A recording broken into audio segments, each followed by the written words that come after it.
Yeah, whatever this is.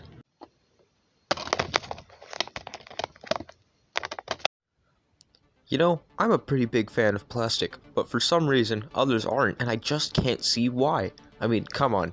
See this? You get to put all of this on a shelf. Video games are becoming more and more digitalized as the days go by. It's just become the preferred method of playing games nowadays. It's just so much easier to press a button and boot up a game instantly rather than pop in a disc. I mean, I don't agree with that statement, but I'm sure someone out there does. Thankfully, there are still plastic fans such as myself, but when you have so much plastic, you need somewhere to put it. That's where Sweden comes in with the coveted shelf. This is my shelf. I didn't get it from IKEA, but I guess it's fine. There's not a lot here, but I quite like what I have. As you can see, I have a few extra games that don't fit on the shelf, so I had to move them to a different area. However, it leaves this empty space in between that looks really awkward, but I've learned to survive. I do have some pictures of my other shelves slash containers. This here is my first way of storing games, and this is a nightmare. Now, this isn't the actual thing from 3 years ago, but I think it's a fairly accurate depiction of the original bin. I later got bored of the bin and moved my games to this shelf. Once again, this is just another recreation, but stay with me. Now, I didn't have enough games to fill up the shelf at the time, so I just put my PS4 controller box to hold them up, which I threw away like a couple months later. Anyway, I got bored of that and moved my games another time to my bookshelf, and this looks fairly promising now.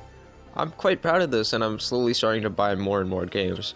I had this for a while, but one day I found myself watching a bunch of game collection videos, and I had a revelation. I moved my games right back to the old shelf.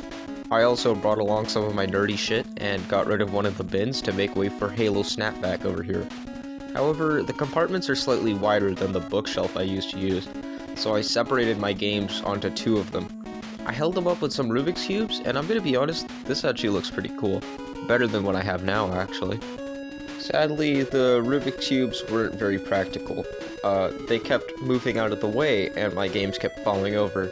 I didn't want it to damage the cases, and move the games once again, and this is what I have now.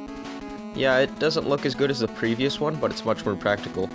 Games are easier to pull off the shelves, and it just looks a bit more whole. The thing is, not everyone takes care of their games. I can't tell you how many times I go to a friend's house and see them leaving discs out of the case, or throwing cases in random places, leaving discs in a different case.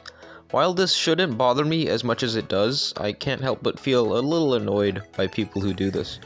Like, are you actually that confident that you won't accidentally sit on your game, or won't get scratched up to the point where you can actually just leave stuff around like this? I don't know. I feel this comes from pure laziness. It's not practical because you won't remember where you left a game, or you'll be looking through several cases only to find the right disc under the wrong cover. It's not safe as games can get scratched up if you leave them on the counter, or they may crack if you drop them. I can't tell you how many used games there are that don't have their cases and instead just have a paper envelope to slip it into. I end up making these crappy custom cases in which I steal a Blu-ray case from a drawer, grab a piece of paper, and work my magic. Thankfully, there are people who aren't degenerates and put their games in their cases. And man, some of these collections are joys to look at.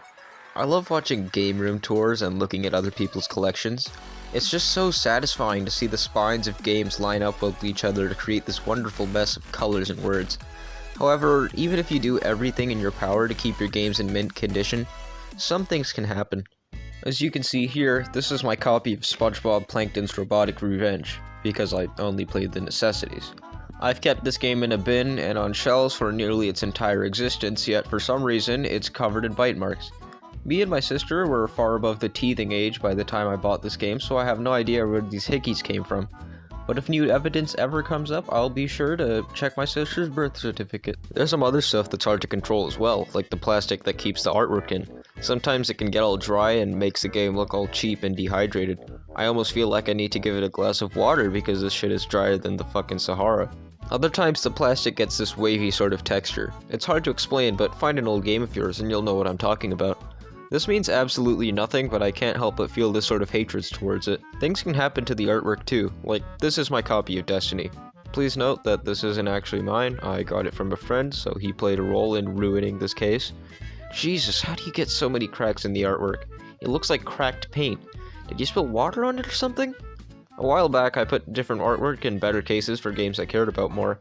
So for example, I swapped Minecraft Story Mode with Garden Warfare because I clearly care about Garden Warfare more. So when I tried switching Destiny with something, I noticed that some of the paper got stuck to the actual case. You can actually still see it on the back of the artwork. Other times the artwork doesn't line up with the spine when you buy it, and while this matters the least out of any complaints I have made or will make, it's still really annoying to deal with. You have to push the case open to 180 degrees and then push your finger inside to nudge the art around until you line it up. Then you have to wait for the crease to form. It's just stupid, I hate it.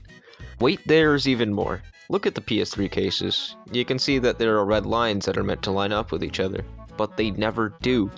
Like, this is my copy of The Last of Us, but it was printed weird, so now it's a few millimeters off from the rest of my games. None of the shit I even mentioned should bother a functioning human being, so I'm still in the right here. All the stuff I complained about doesn't mean anything at all, and maybe that's why people get digital games. You don't have to take care of your games because they're all just on your console. And most of the time, discs have to download extra content to even function properly, so why do I even buy physical? Well, there's one argument that I have always had against digital games, and that is the fact that they never go down in price. I mean, look at this. This is Assassin's Creed Origins from 2017. In the span from then to now, we've had 2 more Assassin's Creed games, and this game refuses to go down in price. Sure, there are sales that go on a few times during the year, but any other time and they're still the same price, still $70 to $90. Jesus, Canada, lower your damn game prices. Thankfully, physical games depreciate in value as the years go on. For example, I recently bought Doom Eternal. It's an amazing game with tons of content, and I bought it for only $40 with next day shipping too. It only came out a year ago. With digital games, yeah, you don't have to wait after you purchase the game, you just let it install and start playing, but hey, I got a highly reviewed game that came out only a year ago at a fairly low price on a piece of plastic. So yes, I prefer physical games more over digital, but I thought this video was about shelves? Hold on, why am I even talking about prices? I don't even have money. Where the hell have I gone? How did we get to this point? Anyway, that concludes my shitty rant about physical games and the hassles that come with it. And shelves, and digital games, and taking care of physical games. Okay, so maybe a lot of things, but it was still a rant, so it still counts.